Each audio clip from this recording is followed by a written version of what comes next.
प्रिय भक्तजनों, आज हम कार्तिक महात्म्य का दूसरा अध्याय श्रवण करेंगे। भगवान श्री कृष्ण आगे बोले, हे प्रिय, जब गुणवती को राक्षस द्वारा अपने पति एवं पिता के मारे जाने का समाचार मिला तो वह विलाप करने लगी। हा नाथ, हा पिता, मुझको त्याग कर तुम कहाँ चले गए? मैं अकेली स्त्री तुम्हारे बिना अब क्या करूं? अब मेरे भोजन वस्त्र आदि की व्यवस्था कौन करेगा? घर में प्रेम पूर्वक मेरा पालन पोषण कौन करेगा? मैं कुछ भी नहीं कर सकती। मुझ विधवा की कौन रक्षा करेगा? मैं कहाँ जाऊं? मेरे पास तो अब कोई ठिकाना भी नहीं रहा। इस प्रकार विलाप करते हुए गुणवती चक्कर खाकर धरती पर गिर पड़ी और बेहोश हो गई। बहुत देर बाद जब उसे होश आया तो वह पहले की ही भांति करुण विलाप करते हुए शोक सागर में डूब गई। कुछ समय के पश्चात जब वह संभली तो उसे ध्यान आया कि पिता और पति की मृत्यु के बाद मुझे उनकी क्रिया करनी चाहिए जिससे उनकी गति हो सके। इसलिए उसने अपने घर का सारा सामान बेच दिया और उससे प्राप्त धन से उसने अपने पिता एवं पति का श्राद्ध आदि कर्म किया। तत्पश्चात वह उसी नगर में रहते हुए आठों पहर भगवान विष्णु की भक्ति करने लगी। उसने मृत्यु पर्यंत तक नियम पूर्वक सभी एकादशियों का व्रत और कार्तिक महीने में उपवास एवं व्रत किए। हे प्रिय, एकादशी और कार्तिक व्रत मुझे बहुत ही प्रिय है। इनसे मुक्ति, भुक्ति, पुत्र तथा संपत्ति प्राप्त होती है।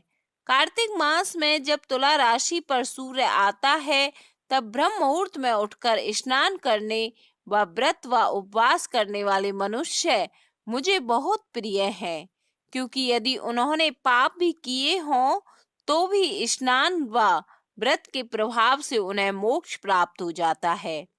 कार्तिक में स्नान, जागरण, दीपदान तथा तुलसी के पौधे की रक्षा करने वाले मनुष्य साक्षात भगवान विष्णु के समान है।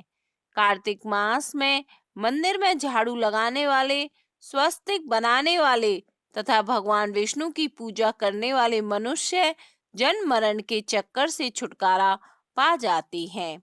यह सुनकर गुणवती भी प्रतिवर्ष श्रद्धा पूर्वक कार्तिक का व्रत और भगवान विष्णु की पूजा करने लगी। हे प्रिय, एक बार उसे ज्वर हो गया और वह बहुत ही कमजोर भी हो गई। फिर भी वह किसी प्रकार गंगा स्नान के लिए चली गई। गंगा तक तो वो पहुंच गई, परंतु शीत के कारण वह बुरी तरह से कांप रही थी। इस कारण वह शिथिल हो गई। तब मेरे दूत, भगवान विष्णु के दूत, उसे मेरे धाम में ले आए। तत्पश्चात ब्रह्मा आदि देवताओं की प्रार्थना पर जब मैंने कृष्ण का अवतार लिया तो मेरे गण भी मेरे साथ इस पृथ्वी पर आए, जो इस समय यादव हैं।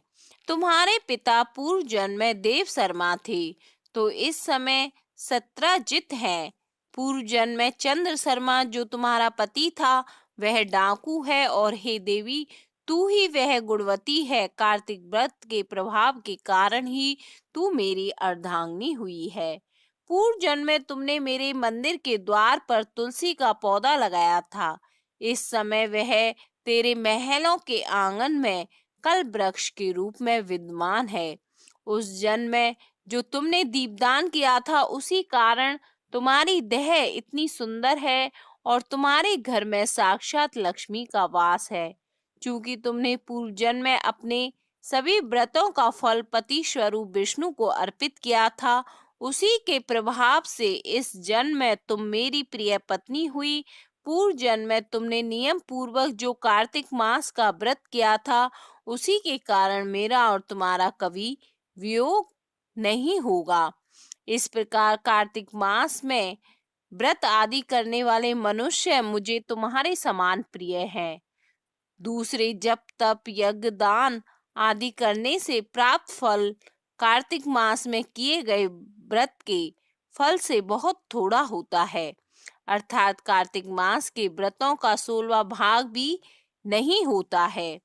इस प्रकार सत्यभामा भगवान श्री कृष्ण के मुख से अपने पूर्व जन्म के पुण्य का प्रभाव सुनकर बहुत प्रसन्न हुई। द्वितीय अध्याय समाप्त।